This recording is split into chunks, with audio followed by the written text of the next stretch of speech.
The Blåhaj, or Blåhaj, Swedish for blue shark, is a popular shark plush sold by the Swedish-founded international furniture retailer, IKEA. The Blåhaj has come to be known and loved by many of all walks of life. But around the turn of the 2020s, it became a symbol for the online trans community, specifically transfemmes. But how did we get here? Why this dork? Well, just look at him. He's so silly. He's also got the colors of the trans flag.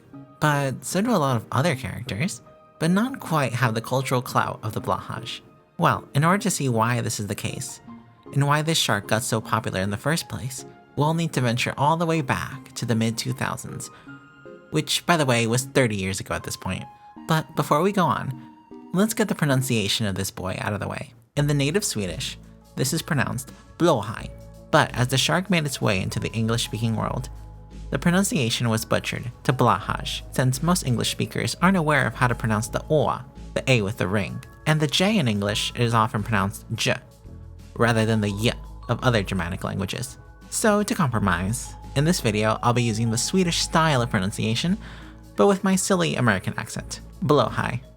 Did you know that the Blåhaj we know today wasn't IKEA's first shark plush? On r/Blåhaj on Reddit, there seems to be a treasure trove of posts about the history of IKEA sharks. It kinda gets messy since while there were definitely shark plush fanatics in the earlier years of the internet, not much official documentation on the logistics of the release of shark plushes was posted online to the public. One of the earliest shark plushies released by IKEA in the US seems to be the Korallhaj, which was first produced sometime around 2006. Definitely the silliest of the boys. Then, in 2008, was the Grosby, which looked a lot like a Blåhaj, just gray. Then at some point after, there was another gray shark, the Klapparhaj, which again, looks very similar. Honestly, these two are the hardest to tell apart. Apparently the Grosby has stiffer fur and/or stiffer filling. Wikipedia just groups them under the same release year. Even people who own them aren't always sure which one they have. The term Grahaj gets tossed around, but I can't even tell if that's only a term for the Grosby or both of them. Help? To make it more confusing, in 2012 IKEA began to use blue fabric for their shark, but kept the name Klapparhaj. That is until 2014, when the shark was renamed to the one we all know and love, the Blåhaj. Since then, the only new update seems to be the number of gills, going down from 6 to 5 in the modern Blåhaj. Throughout these releases, the IKEA family of sharks would have their own cult following and niche fanatics. However, in the 2010s, the Blåhaj would venture into new waters. It would achieve internet stardom. According to Know Your Meme, one of the first images of the Blåhaj to go viral was this image, posted to Tumblr by Shark Hugger in 2014. Apparently in 2015, the Blåhaj was meant to go out of production again, but a Change.org campaign, as well as the rising virality of the shark, pushed for it to be brought back. But the Blåhaj wasn't the only shark that went viral in the 2010s. Y'all remember Left Shark? In 2015, Katy Perry performed at the Super Bowl halftime show with a theme of tropical, playful, summertime beach days in February. During the performance, two dancers in shark costumes performed on either side of Katy Perry, and the one on the left seemed to behave particularly no thoughts had empty. Left Shark gained peak virality on Twitter, and people memed the hell out of it. Going back to the Blåhaj proper, in 2016, Shark Hugger was back at it again when posting this image, which I distinctly remember. Left Shark and the Blåhaj really solidified into internet culture that the shark was a symbol of silliness, that a wild predator we were all raised to fear was just a clumsy goofball trying its best, a representation of us in melodramatic despair in the daily toils of life. In 2018, it would gain virality in Russia as well, even triggering Blåhaj shortages. Everyone and their cat wanted a Blåhaj. The widespread shark craze had reached its global peak. But as with everything on the internet, the moment in the mainstream zeitgeist would not last forever. At some point, it was only a matter of time before the Blåhaj would either fade into obscurity or find somewhere to call home. A community. The 2010s was a significant time for online communities. While the late 2000s saw the introduction and explosion of mainstream social media, the 2010s saw the normalization of it. During the times of MySpace and early Facebook, you had to wait until you got home, log onto your computer, and hope someone was online. But with the rise of the smartphone, you could easily access and post to the internet from basically anywhere. Sites like Tumblr and Reddit had gone mainstream, and therefore more accessible and active. Communities could quickly form and grow, sharing posts and even find camaraderie. It would make sense, therefore, for people in the queer and trans community to flock to these sites and carve out safe spaces on the internet for gender exploration, comfort, and affirmation. 2015 saw the release of Discord, which sought to improve on voice call apps like Skype or TeamSpeak. On Discord, you could not only make calls and chats, but create a multi-channel server where a community can all message each other, share images, and voice chat on different channels simultaneously. With enough regular users, a public server could feel like a close-knit community. And this was just in time, because in 2020, a cultural reset was imminent. Heightened states of emergency across the nation as the number of coronavirus cases soars above 3,000. Tonight, elected officials taking unprecedented measures to keep people safe. Illinois and Ohio closing all bars and restaurants beginning tonight. All of a sudden, people could rarely leave their homes and needed some sort of comfort. So they turned to their online communities and their comfort items like stuffed animals.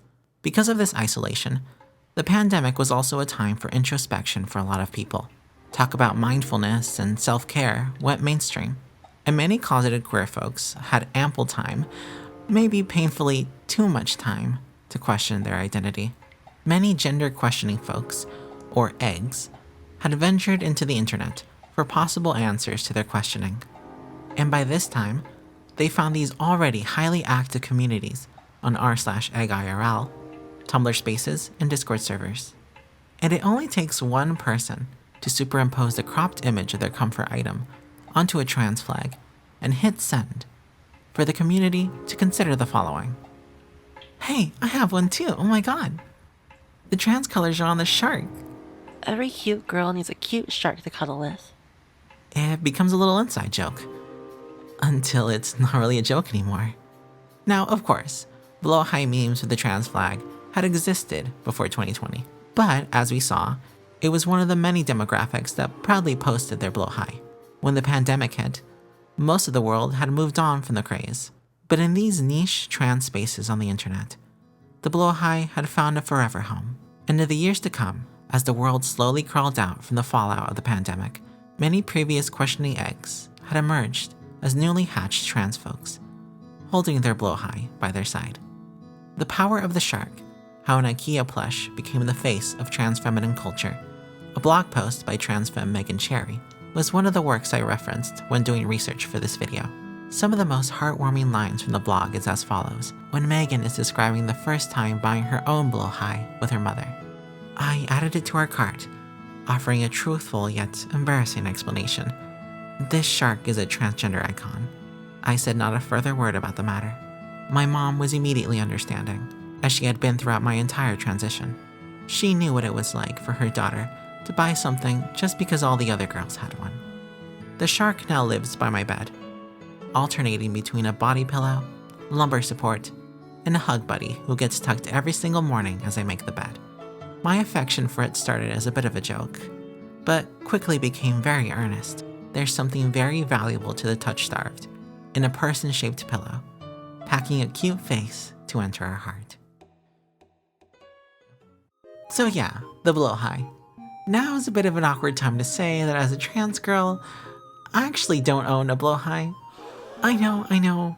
I just never really lived close enough to an IKEA to get one. And while yes, you can order one online, I always looked forward to the experience of actually going to an IKEA to adopt my very own baby Blåhaj. But a few years ago, I found another soft friend that has kind of become the mascot of this channel, my husky plush chunky boy, Coconut. When I got Coconut, I lived in another state at the time, but was moving back to my home state pretty soon. I got them while spending one last fun day out with a friend I had met over there. Coconut was a bit of a pricey boy as well, but they're a very good quality plush that I got while spending time with a very good friend. And Coconut fulfills the role of what I think a Blåhaj is meant to do for others. Be a soft friend to hold during hard times, caring for my inner child, and be a source of immediate joy whenever I come back into my bed. And I don't know. maybe a small part of me always felt a little self-conscious about getting a blowhaj, since I've always felt a little bit of imposter syndrome in the general transfemme community, something a lot of trans girls also feel for a while. But even so, I'm happy to be a trans girl, and I'm happy that such an adorable little cutie stands as a symbol for the many adorable cuties probably watching this video. So I hope you enjoyed my little cultural deep dive there. If there are any other aspects of the trans or queer community that you think would be interesting to learn about, please comment that below. If you made it to the end of the video, please give it a like, subscribe, and share this video on your local Discord server. Broadcasting from the Milky Way, this has been Villa Lactea. Thank you for sticking around, I love you all, and hasta la próxima!